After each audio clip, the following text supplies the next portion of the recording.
All right, guys, so in today's video, I want to jump straight into it. I want to make a best of the best tier list for the best classes in Diablo Immortal. Now, I haven't done one of these in quite some time, and the reason being is that I actually wanted to circle through all of the classes one more time. So I just got done, I want to say like last week, finishing off my overall builds for Inferno difficulty and higher. So check those out on my Diablo Immortal class playlist. All of those, a lot of time went into each one. I'm actually really much enjoying maxing out all the essences for each of these classes.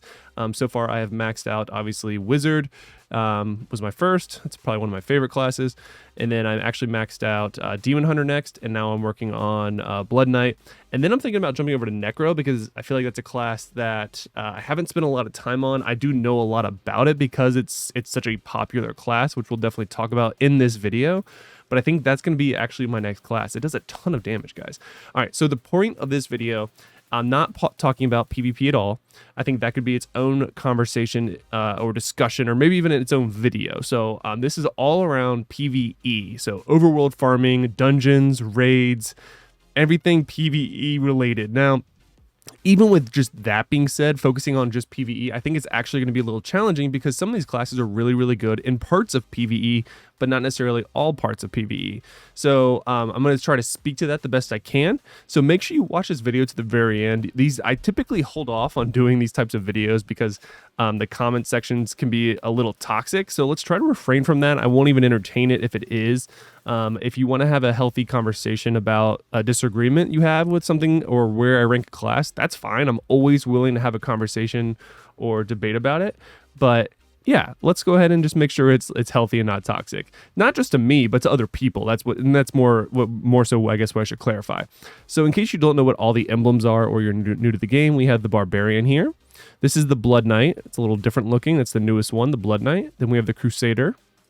And then we have the Demon Hunter, the Monk, Necromancer, and Wizard. Again, all of this is going to be PvE focused. Now, just to start out, I'm actually going to go ahead and put certain classes just at a jump scare sort of reaction. So I'm going to put Blood Knight in S, Barbarian in D. Now, we're going to talk about more of that later, but I'm just going to go ahead and put that there for a reason that we'll talk about later on. So first, let's actually talk about the Demon Hunter. So the Demon Hunter is actually a class that is phenomenal at single target. So things like the raids or gauntlets, you're gonna do a ton of damage with the Demon Hunter. It's a very straightforward class, a very straightforward build even. You basically, all of your builds are built around, or at least all the good builds are built around your main primary attacks. I've actually had somebody mention in a comment, have I tried the other, like Explosive Shot? And I haven't. I will look at that the next time I'm on the Demon Hunter, but I do foresee that being a while for now since I'm trying to max out all the essences for all the other classes, and that was one of the ones I've already done.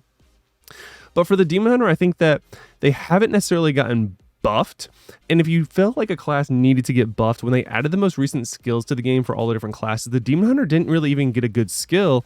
It got a utility. So in the utility that it got was the ability to move 20% faster for 12 seconds with the 24-second cooldown. God, that's memory if I've ever seen it. And then it also shows you a bigger map and shows you where all of the elite monsters are and stuff of that nature. So it has nothing to do with their damage, which tells me that Blizzard or Activision, whatever, NetEase, feels like this game, the Demon Hunter is actually in a really good spot for this game.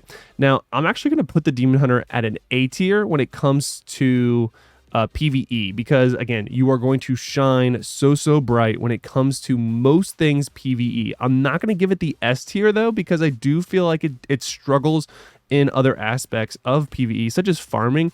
It has a decent farm path. It's not some of the best ones. I mean, obviously some of the best ones are going to be like the Barbarian, the Crusader, the Wizard, even Necro I've seen some decent farm builds with, and then obviously the Monk has a good one too, and even the Blood Knight. I mean, all of these classes have really good farm builds, with the exception of the Demon Hunter, which is both good and bad, because it doesn't mean you have to look for specific essences to make a better or more efficient farm build. It's just sort of bland. So it's not that it's bad, it's just bland, and it's not as fast as some of the other ones. So since farming is such a massive part of the game, and it does struggle with multi-target fights, such as, multiple boss fights or just multiple ads being brought together, it's really only good at single target. At least that's where, in my opinion, it exceeds compared to some of the other classes. So I'm going to go ahead and rank the Demon Hunter at rank A. Next up is going to be Necro. Necro is one of those classes that I forever see people asking for to get buffed. And if you, again, look at the new skills that came to the game, this one did not get anything about damage. Instead, it was about survivability. And it got a phenomenal PvP skill. And again, we're not talking about PvP, but I'm just trying to showcase why I think that the Necro is in a good spot. Because when they added the new skills to the game, some of these different classes got some really functional skills or damage even based skills, because obviously the developers felt like the skills were lacking or the class lacked certain damage.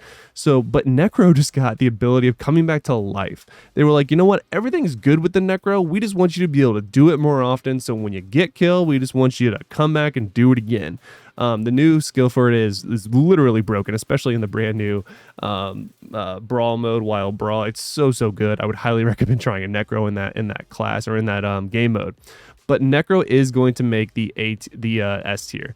It does phenomenal damage that just cannot be misguided or misinterpreted or just missed out on. The single target damage and multi-target damage for the Necro in PvE is just so strong. And then once you get to a certain combat rating or you get all your stats in the right spot, it actually does have a pretty decent farm build with the what is it called? Wraith form. So there's some pretty interesting different builds you can have there. It is essence intense, that I would say, to get all the builds that you're going to want to play with. But the main sort of, if you just want to do like a minion build, that's not that difficult. And you really don't even need that many essences to make it good. You just need more essences to make it great. And for that reason, I think that Necro is at a spot, at least on this tier list for me, when it comes to PvE. Next up, let's do Wizard, guys. So Wizard is one of those classes that I have always just through and through loved so much, because there's so many good different builds. If you get tired of doing one build, there is another build readily available to you at all times. It seems like whatever the meta is in PvE for any other class, the Wizard always seems to have a couple of different builds it could use. I even did a video several months ago, weeks ago, whatever, that did a fire versus ice build, and both were just like completely like non-contemporary, but both had value in their own way. Now, given those were PvP and it was like for that naked battle, whatever ground that we had, which was still fun. And what I'm saying basically, guys, is the Wizard has so many different fun builds with so many different elements that the opportunities are endless. It does have a better and or best build, but you still have functionality out of all the other builds. So which for me, and when it comes to farming, guys, this would be S tier for farming alone. It is, in my opinion, the new best farmer in the game. I think we saw that where a lot of people actually would agree with that opinion, at least in my opinion, because a lot of content creators actually switched to the Wizard when it came time for farming for Inferno 2. I didn't, because I did want to go ahead and max out my Demon Hunter and then switch over to the Blood Knight. So that was the path that I took. But if I could and I didn't already max out the Wizard, I definitely would have gone back to it. I very much miss my Wizard. I've had comments from you guys talking about me missing on my Wizard. Wizard is probably my favorite class, up next to the Blood Knight. But ultimately, guys, I think that it does everything really, really good, but it does nothing really, really great. So for that reason, I'm going to go ahead and put it in A tier. It does do better than the Demon Hunter in multi-target fights, especially when it comes to movement fights, which is kind of crazy to say, because like that was a lot of people's like pain with the Wizard, is that you can't attack while moving, which isn't necessarily true anymore with some of the different builds you can do. It actually has very, very high mobility, if not more than the Demon Hunter, which is kind of crazy when you think about the Demon Hunter can literally move while it primary attacks and the Wizard can't. But again, we're kind of gone from the days where you just do the beams of death and then, just burst things down like that. There's so many other builds you can do with the Wizard now. So, but again, I don't think it deserves the S tier. I could probably make an argument for it, but if I'm going to be true to myself and true to this tier list, I'm going to go ahead and put A for the Wizard. Moving on, guys. Wizard or Crusader or Monk? What do I want to do next? let's do Crusader. So Crusader has the Holy Banner. Everyone knows that. It does a phenomenal amount of damage. It also has a very, very good farm ability when it comes to the Drawn Quarter and being able to farm just super, super efficiently. You can almost get 100% uptime, if not guaranteed 100% uptime, when you have the right build for it, which just makes it that much more fun. And then you can make an entire build around doing just more damage with your Drawn Quarter or AoE damage. This is just a bread and butter, has always been good in PvE. I get stuck between where I want to put it between S and A, if I'm going to be honest, guys, because you do have the Holy Banner, which is just unlike any other skill in the game, but it also has some really phenomenal damage that it can do as a Crusader.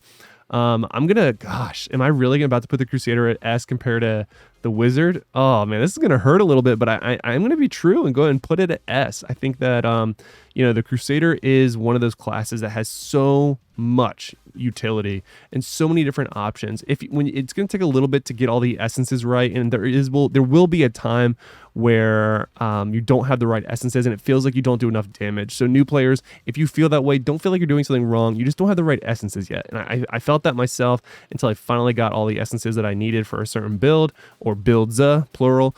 But ultimately, the Crusader is still a phenomenal class in Diablo Immortal, and you just can't beat its utility and just straight out overall damage. And even if you needed like a more tanky build for whatever reason in gauntlets or raids, if you're trying to push higher tier gear or higher tier, difficulty, and whether it be Inferno 2 or the next gauntlet level that you're currently working on, you're never going to want to turn down a Crusader in one of those. So Crusader gets an S rank for me. Now let's go ahead and go to Monk. And then we're going to touch back base on the Barbarian as well as the Blood Knight. So the Monk is another one of those classes that it's a melee class, so take that in for account as well.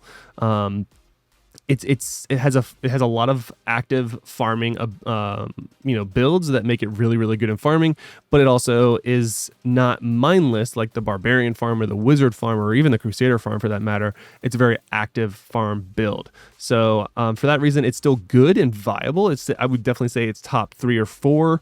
I would probably give the best rank farmer to the Wizard, and then probably the Barbarian, and then maybe the Monk right after that. No, I give it Crusader. So top 4 in my opinion for top farmers.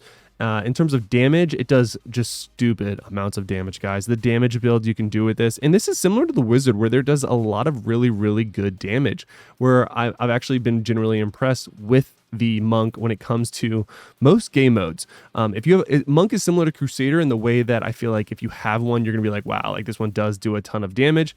And so for that reason, I'm actually gonna go ahead and move Monk to the A tier, or the S tier rather. I think that Monk deserves it here. It feels like even with no essences or even a lack of gear, excuse me, I got like some hiccups there.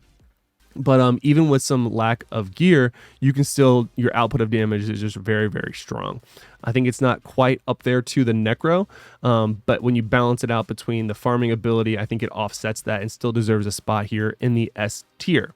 Now let's circle back to the Blood Knight. Obviously, I did this in the very beginning of the video. We're almost 13 minutes into the video. So if you see people in the comments that were like, oh my god, you put Blood Knight at S and the Barbarian at D, go ahead and just put Omega lol at them in the comments. And when you see those comments, I did that on purpose, guys, because I know that it's going to have an initial reaction, because I know people aren't going to want to watch this video to the very end, which is why I did it. So no, I don't actually think the Barbarian is D, and no, I don't think that the Blood Knight is truly S.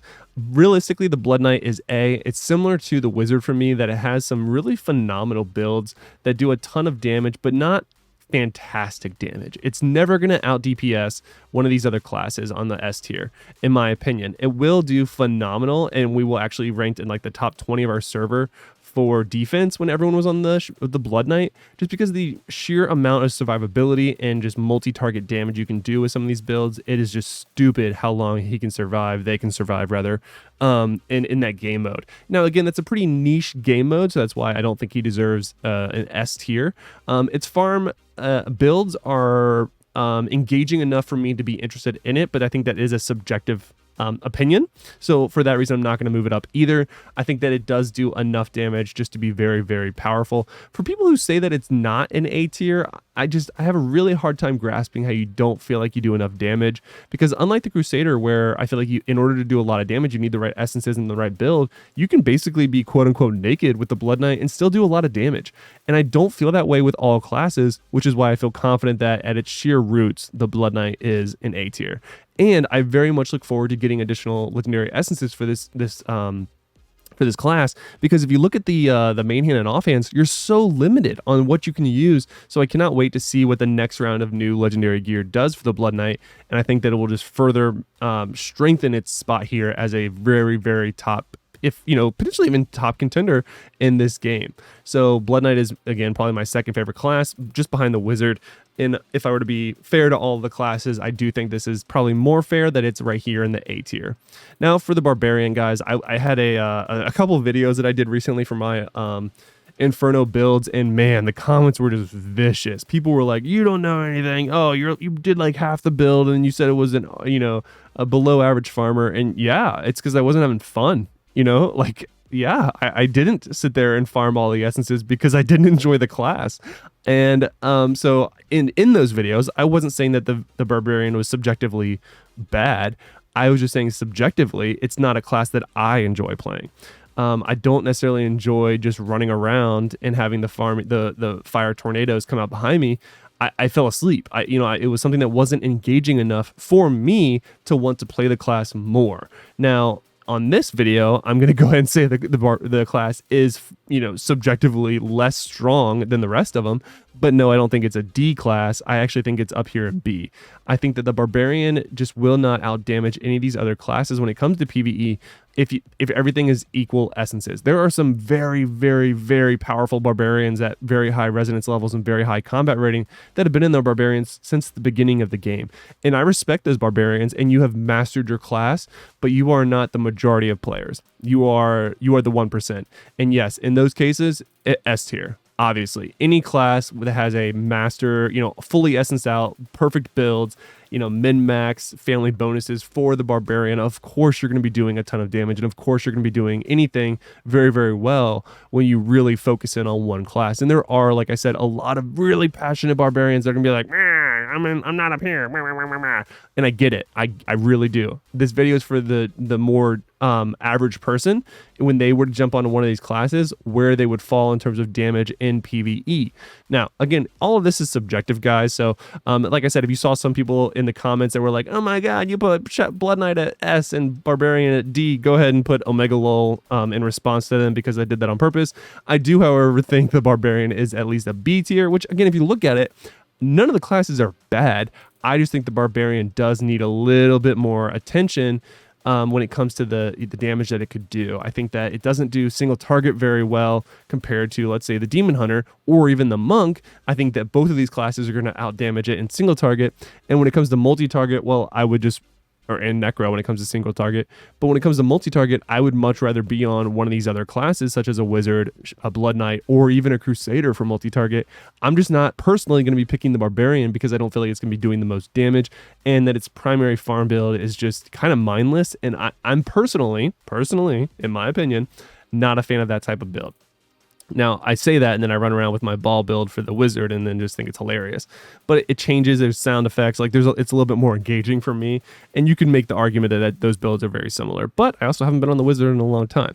So, this is going to do it for my build, guys, or my best classes based off player versus environment, or PvE, for Diablo Immortal. This is a little bit of a longer video, but I did really want to give each class its good attempt at making sure that I gave each class its own sort of breakdown and why I put it in each individual spot that I did. I think the Barbarian makes sense that it got a skill that did more damage because it needs more damage, and I think if anything that shows the developers sort of agree with me that the Barbarian needs more damage to be up to snuff or up to par with some of these other classes. So I feel really good about this build or this tier list. I think that you could argue maybe a Monk is between S and A. You could maybe even argue. Actually, that's kind of it. Really, I mean, you can argue this is like A+, S-, but I feel good enough that this is an S-class tier in PvE. Let me know what you guys think about it in the comments below, and I can't wait to see all the people that fell for the joke in the beginning about almost 20 minutes ago where Barbarian was D and Blood Knight was S, because I guarantee you they didn't make it this far in the video, and if you did make it this far in the video, make sure you laugh at them in the comments. of course, in a joking matter, and then smash that like button because obviously you like the video, you make it this far. If you're seeing more daily Diablo Immortal content on this channel, make sure you subscribe because I'm here for you guys. Even through COVID, I might not have my camera on, but I am still rocking out the content the best that I can. Until next time, lock it in.